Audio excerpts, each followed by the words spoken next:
اعوذ باللہ من الشیطان الرجیم بسم اللہ الرحمن الرحیم وما من دابۃ اور نہیں ہے کوئی بھی چلنے پھرنے والا فی الارض زمین میں الا مگر علی اللہ اللہ پر ہے رزقھا اس کا رزق ویعلم اور وہ جانتا ہے مستقرھا اس کے ٹھہرنے کی جگہ کو ومستودعھا اور اس کے سونپنے کی جگہ کو امانت کی جگہ کو۔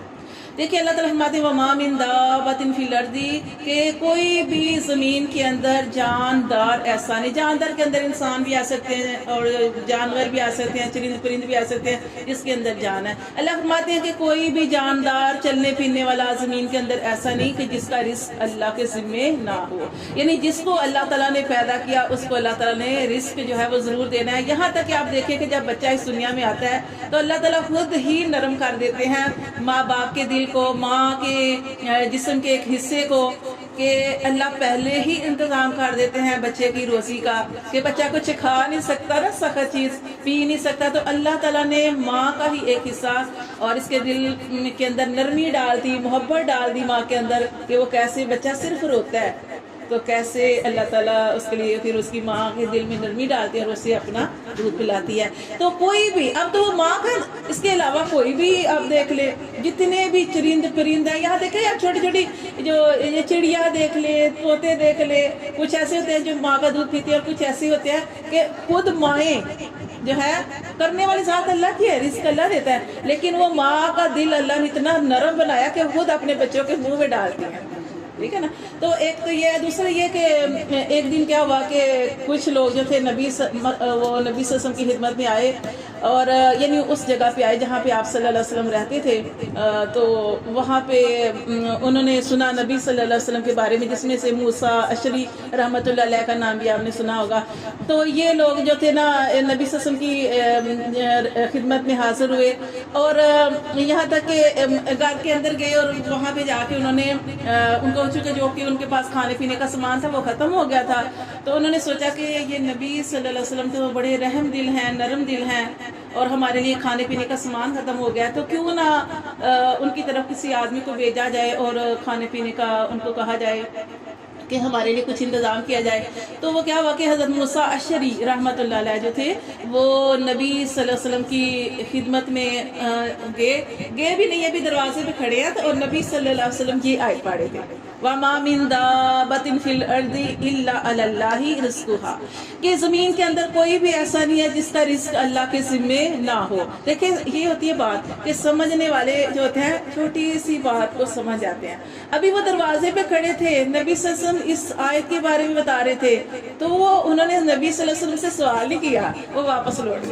واپس لوٹ گئے اور اپنے ساتھیوں سے جا کے کہا کہ کھانا آ رہا ہے۔ اب وہ سارے بیٹھے تھے، ان کو پتا تھا کہ یہ جو ہے نبی صلی اللہ علیہ وسلم کو کہہ رہے ہیں، اور وہ بھی سارے بے فکر ہیں کہ اب کھانا آ رہا ہے ہمارے لیے، وہاں سے اسپیشل کھانا آ رہا ہے۔ اب یہ نہ انہوں نے نہیں بتایا، کچھ بھی نہیں بتایا، تو پھر یہ سارے آرام سے بیٹھے ہوئے تھے کہ تھوڑی ہی دیر بعد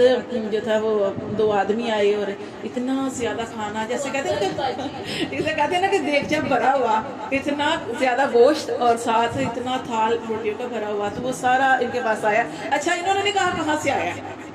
انہوں نے وہ کھانا لیا اور کھانا شروع کر دیا، کھایا تو اتنا بچ گیا، انہوں نے کہا کہ یہ کھانا تو ایسے ہے کہ نبی صلی اللہ علیہ وسلم کو واپس بھیج دیتے ہیں کہ اتنا کھانا جو بچ گیا تو ضائع نہ ہو۔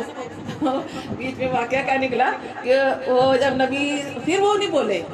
نہیں بولے موسیٰ اشعری نہیں بولے، پھر نہ کھانا جب ان کی طرف ساتھیوں نے واپس کیا، انہوں نے کہا آپ صلی اللہ علیہ وسلم نے فرمایا کھانا تو میں نے بھیجا ہی نہیں ہے۔ تو پھر وہ موسیٰ اشعری رحمۃ اللہ علیہ نے فرمایا کہ جب میں دروازے پہ کھڑا تھا تو نبی صلی اللہ علیہ وسلم یہ آیت پڑھے تھے، تو پھر میرے دل میں خیال آیا کہ اللہ تعالیٰ نے فرمایا کہ یہ چیونٹیوں کا، کیڑوں مکوڑوں کا، جانوروں کا، ہر چیز کا رزق جو ہے میں دیتا ہوں، تو پھر میں کیوں سوال کروں؟ تو کیا میں جانوروں سے بھی بدتر ہوں کہ مجھے کھانا نہیں ملے گا؟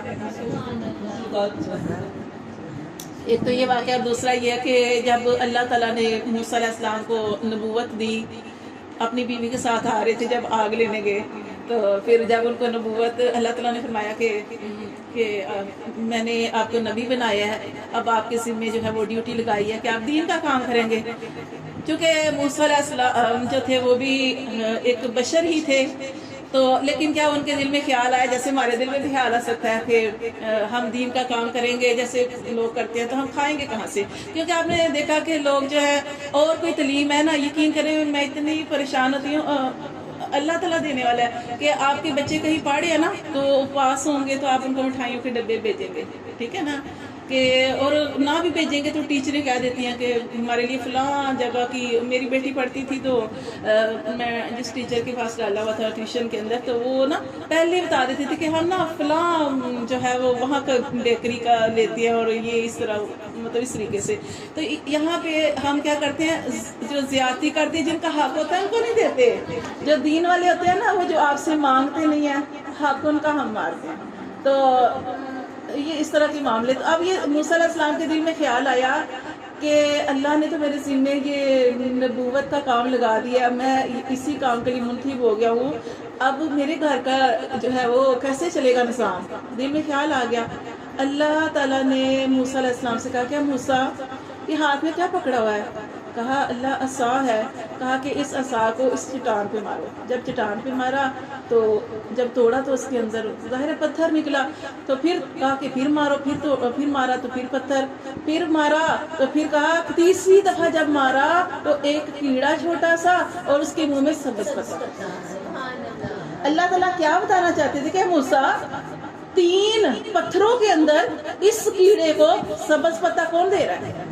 بتاؤ کون دے رہا ہے؟ اللہ۔ تو پھر ان کے دل میں پھر ان کا توکل اور اللہ کی ذات پہ مضبوط ہو گیا کہ واقعی دینے والا، رزق دینے والا، سارے کاموں کو چلانے والا جو ہے اللہ، ہم کچھ بھی نہیں ہے، تو اس لیے رزاق اللہ ہے۔ ہاں وہ اللہ نے سباب بنائے ہیں، وہ اللہ نے ایک سباب بنائے ہیں، لیکن یہ کہ آپ نے مانگنا اللہ تعالیٰ کی ذات سے ہی ہے، ٹھیک ہے۔ تو یہ اللہ تعالیٰ دیکھ کے فرماتے ہیں کہ کوئی بھی جاندار ایسا نہیں ہے جس کا رزق اللہ کے ذمہ نہ ہو۔ وَيَعْلَمُ مُسْتَقَرَّهَا، وہ جانتا ہے انسان کا ٹھکانہ بھی، وَمُسْتَوْدَعَهَا، اور اس کے سونپے جانے کی جگہ۔ ایک تو اس میں 2 چیزیں آ جاتی ہیں، ایک تو مادری جو رحم ہے وہ آ جاتا ہے، ماں کا پیٹ کے، اور دوسرا اس میں جو علماء نے تفسیر بتائی ہے وہ یہ ہے کہ انسان کا دنیا میں جو ٹھکانہ ہے اور پھر وہ امانت رکھنے کی جگہ قبر، ٹھیک ہے۔ اللہ فرماتے ہیں کہ اللہ جانتا ہے انسان کا اس دنیا میں کتنا اس نے ٹھہرنا ہے، اور پھر وہ جو سونپے جانے کی جگہ ہے، جو امانت ہے قبر، اس میں کتنی دیر اس کو رکھنا ہے۔ لیکن یہ سب کچھ جو ہے عارضی ہے، جو آخرت ہے وہ ہمیشگی والی ہے۔ اللہ فرماتے ہیں کل فی کتاب مبین، اللہ تبارک و تعالیٰ نے سب جو ہے وہ روشن کتاب میں